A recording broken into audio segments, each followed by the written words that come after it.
হাম কি, কেন ও কিভাবে ছড়ায় এবং শিশুর হাম হলে করণীয় জানাচ্ছেন শিশুরোগ বিশেষজ্ঞরা। দেশের বিভিন্ন জেলায় হামের প্রাদুর্ভাব দেখা দিয়েছে। ইতিমধ্যে বেশ কিছু শিশু মৃত্যুর ঘটনাও ঘটেছে, যা নিয়ে অভিভাবক, চিকিৎসক ও স্বাস্থ্যকর্মীদের মধ্যে উদ্বেগ বাড়ছে। এ পরিস্থিতিতে জানা থাকা উচিত হাম কি, কেন ও কিভাবে ছড়ায় এবং শিশুর হাম হলে কি করবেন। হাম মূলত মিজেলস নামের এক অতিসংক্রামক ভাইরাস দ্বারা সংক্রমিত রোগ। উচ্চমাত্রার জ্বর, কাশি, নাক দিয়ে পানি পড়া, রক্তবর্ণের চোখ এবং জ্বরের 4 দিনের মাথায় মুখ থেকে শুরু করে সারা শরীরে লালচের ড্যাশ নিয়ে হাম আবির্ভূত হয়। মিজেলস ভাইরাসটি শ্বাসনালী দিয়ে শরীরে প্রবেশ করে শিশুর রোগ প্রতিরোধ ক্ষমতা সাময়িকভাবে নষ্ট করে দেয়। এর ফলে হামে আক্রান্ত হলে শিশু এর বাইরেও নানা রকম ব্যাকটেরিয়া এবং অন্যান্য জীবাণু দ্বারা সহজে সংক্রমিত হয়। হামের জটিলতায় আরও যা হতে পারে। হামের জটিলতা হিসেবে পরবর্তী সময়ে প্রায় নিউমোনিয়া, মারাত্মক ডায়রিয়া হতে পারে। এছাড়া আক্রান্ত শিশুর শরীরে ভিটামিন এ এর মজুত মারাত্মকভাবে কমে যায়। এর ফলে শিশুর চোখের পানি কমে যায় বা চোখ শুষ্ক হয়ে যায়, এ থেকে রাতকানা থেকে শুরু করে অন্ধত্ব পর্যন্ত হয়ে যেতে পারে। হামে আক্রান্ত অনেক শিশুর কান পাকা, মুখে ঘা, মারাত্মক অপুষ্টি, মস্তিষ্কের প্রদাহসহ আরও অনেক রকম জটিলতা দেখা দিতে পারে। হাম কিভাবে ছড়ায়? হাম খুবই ছোঁয়াচে। হাঁচি, কাশির মাধ্যমে মুহূর্তেই হামের ভাইরাস আক্রান্ত শিশুর কাছ থেকে আশপাশে থাকা অনেক সুস্থ শিশুকে আক্রান্ত করতে পারে। এর ফলে এটি এলাকা জুড়ে ছড়াতে পারে।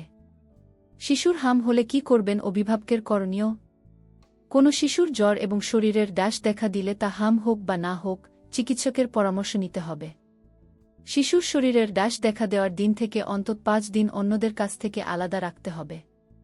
এ সময় আক্রান্ত শিশুর খাবার, পানীয় ও অন্যান্য স্বাভাবিক পরিচর্যা অব্যাহত রাখতে হবে।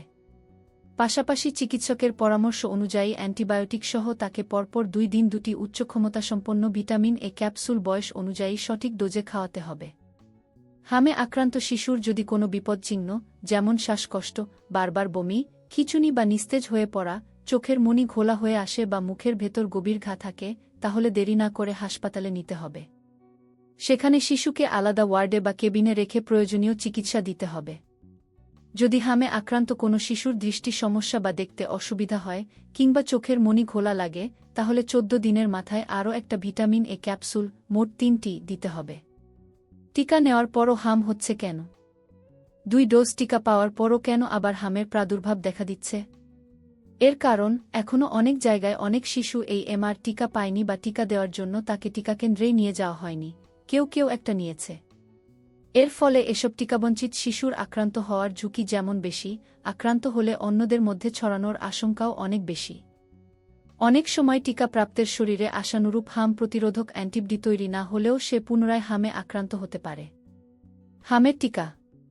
বাংলাদেশে টিকাদান কর্মসূচিতে 5 বছরের কম বয়সী শিশুদের 2 বার এমআর, মিজলস, রুবেলা টিকা দেওয়া হয়।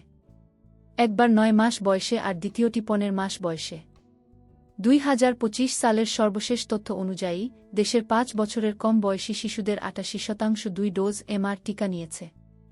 তারা প্রায় সারা জীবনের জন্য হামের সংক্রমণ থেকে মুক্ত। আজকের ভিডিওতে আমরা জানলাম হাম কি, কেন হয়, কিভাবে ছড়ায় এবং শিশুর হাম হলে কি করবেন। ভিডিওটি ভালো লাগলে লাইক দিন, শেয়ার করুন এবং আমাদের চ্যানেলটি সাবস্ক্রাইব করতে ভুলবেন না। আপনাদের কোনো অভিজ্ঞতা থাকলে কমেন্টে জানাতে পারেন। ধন্যবাদ সবাইকে। সুস্থ থাকুন, ভালো থাকুন।